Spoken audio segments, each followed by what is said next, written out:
Riley Davis on a Brotherhood video. What else could you truly ask for? It's okay though, Riley. I think we're only gonna keep it to one today, so it won't be too bad for you. But today we're talking about Dame Sarr, who says that his best friend played for Illinois last year. Now, we're gonna do simple math here.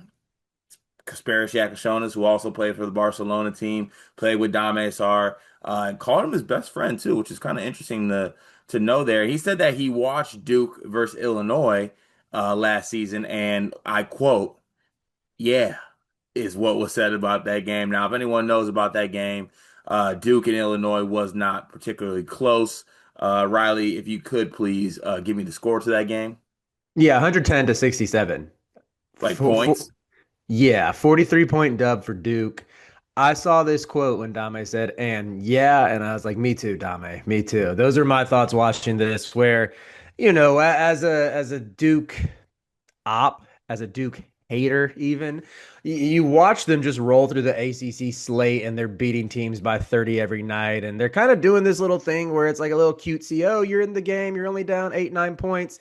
They flip a switch and they're up 20 before you can even blink. And it usually would happen with about 5 minutes to go in the first half. Second half wouldn't be much different. Saw them do it almost every ACC team last year. So I'm watching like, okay, I got to see how they match up against a team outside of the conference at this point in the season. Because remember, this was a January game, a random January non-conference game, or maybe it was February.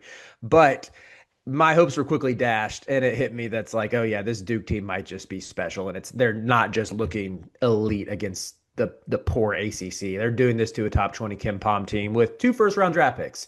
And I did the people a favor. I did the Illinois fans a favor, I should say. I'm sure Duke fans would enjoy going back and rewatching this, but I watched the condensed game of this last night.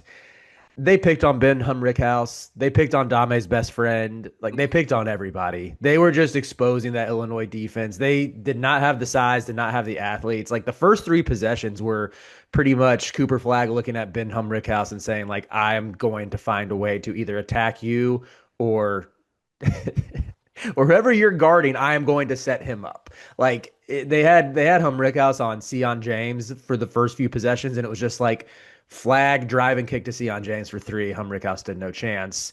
Nipple was bullying Kasparis. It was bad for Illinois all around.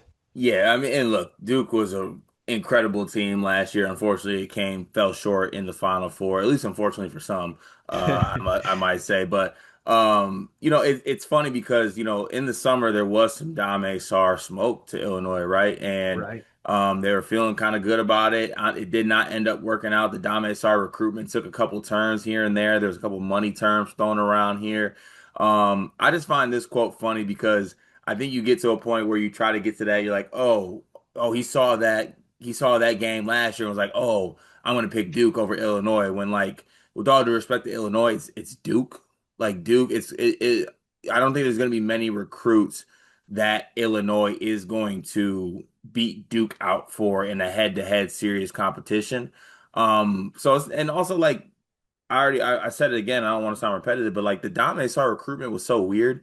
Duke didn't even get into it till late. There was Washington smoke. There was stay in the draft smoke. I mean, Barcelona treated him like Jamal Adams in that Hard Knocks video. They changed the code on him. Like there was just so much surrounding Dame Sarr that like made this so interesting that I don't know if like him looking at the Duke versus Illinois game was like, oh yeah, now I got to go to Duke or something like that. Duke is Duke, and it always will be. But I guess I'll ask you this, Riley. Do you think that Dame Sarr was talking to Kasparis at all, and maybe like did Kasparis be like, oh, I enjoyed it, I liked it, it was great, Mhm. wish I didn't do it, or like where do you think he stands on that? Dion, how's your job going? Beginning of the school year, everything's like a little up and down. One of the biggest issues we've had is we can't find any uniforms for our girls' sports teams. Mm, that's a difficult thing to find a solution for. I know damn well all about that because I got a daughter that just turned 2. She's into sports and she's already outgrowing every little piece of sports apparel she had. Thankfully, I know Clara K Creations. Clara K Creations was started by a former high school teacher who quit because it wasn't cost effective to send new twins and a 2-year-old to daycare. She found it easier to make girls sports apparel than finding it to buy. And I am so thankful that she exists because if we have an old shirt of Murph's that she's outgrown, we can send it in and she takes that piece of apparel that means something and upcycles it into an outfit that Murphy can now wear as she grows up. She makes great stuff. It's honestly kind of like your fullback's wife, Kyle Juszczyk. Is that how you say it? She does that. But honestly, I think Clara Kate's coming for Mrs. Juszczyk's job. I love that. I'm a big Juice guy. Love his wife. Love Claire Kate even more than both of them, though. You can send in your own custom ideas and she will come up with a design. She's just the best. Look up Clara Kate Creations on social media, Facebook, Instagram, and more. Yeah, I think with how seriously Sarr was considering Illinois, I can't imagine that Kasparis was talking down on the program. To me, what this reads like, though, is this is just a kid who really wanted to be at Duke. And I think Sarr said that in terms of even, I believe the same quotes when he said, "Yeah, I watched that game was I watched Duke more than any other team last season. I know he was teammates with Jabari Parker, and I think Parker was key in sort of setting up that recruitment or even that interest." And I think here where I would look at this as if I were a Duke fan or take comfort in this is, a lot of times with these international kids coming over, it seems like they're mainly coming for the money. They can make more money playing for a college team than they usually can in whatever domestic league they're in overseas, sometimes significantly so. But this seems like a kid who's there who like truly wants to be rooted in Durham. I think even as we go back and revisit that recruitment, we talked about it throughout the early part of the summer where it's like, oh, he's for sure going to Illinois. And now he's for sure going to Kansas. Wait, Oregon's in the mix now. Washington is? Is this dude Right. just chasing the bag? But Duke locked him up so quickly. And I think I'm inclined to believe him here when he's like, yeah, Duke was what I wanted all along. That was the school I was looking at, and the opportunity worked itself out. And again, if you're a Duke fan, you're looking at, someone like Brendan Marks's latest intel report from a few weeks ago about Nick Hamenia impressing in practice, and he might be that fifth starter that could relegate Sarr to the bench, where if this kid really wants to be here and is bought in, you take that and run with it. And I think to Shire's credit, he's done a great job throughout his first 3 seasons with taking a 5-star kid like Dariq Whitehead and bringing him along slowly, and they never sort of lost sight of the plot. Or last year when I'm trying to remember, did they hit like who all do they have coming off the bench last year who would have been a like Isaiah Evans. You Isaiah retained Evans, yeah. you retained him even though he had some DMPs last year and it didn't matter. Like he's built this culture. He's created this trust among the players in his program that, they will take care of you. They will give you a shot to make it to the next level. So yeah, that to me would be the biggest takeaway if I was a Duke fan.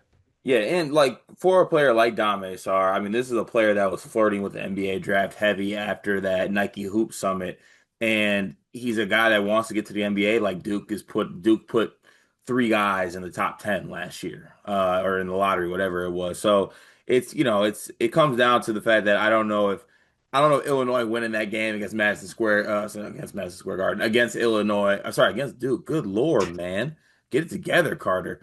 Would have actually done anything in this Dame Sarr recruitment. And to be honest with you, there's still a little voice in the back of my head that is very concerned. Just like, what is it going to look like if Dame Sarr is relegated to the bench? Like, what is going to be kind of his way of approaching this? Is he going to be bought into the brotherhood and everything they're about and playing for the next guy? Because it works out when guys are able to have that approach. Isaiah Evans comes back and now he's going to be a big part of the team. Darren Harris was a top 25 kid who I love, and he couldn't even take his warm up off last season. So he comes back. Caleb Foster comes back after coming off the bench. So, there is a certain way that the brotherhood operates, and we'll see how that plays out with Dame Sarr. But I think it's safe to say that it doesn't matter what Illinois or Ben Rickhouse did or did not do in that game. I don't think it would have made much of a difference, Riley. I do appreciate you sending me that one screenshot of Ben Rickhouse. He's like on the opposite block while Sion James is at the opposite wing shooting a three. And I've never seen a more egregious closeout in my life. It was like there you could feel Ben Rickhaus's panic coming through the screen as I'm watching this, where he's like, "Oh shoot, that is my guy. I need to go."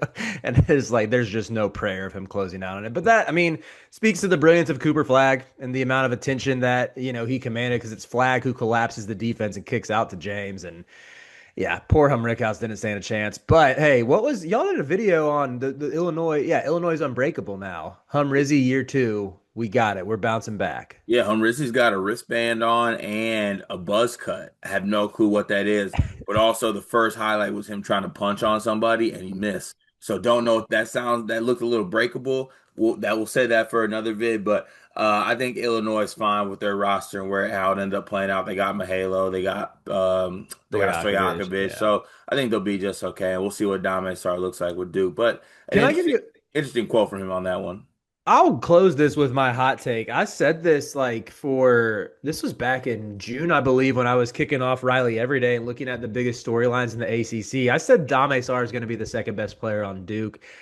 Backs against the wall right now for the Dame Hive, but I'm sticking with my prediction. So Backs again. The Dame Hive is crazy. I need someone to come with an edit for that immediately. But yeah, shout out to Dame Sarr for these quotes.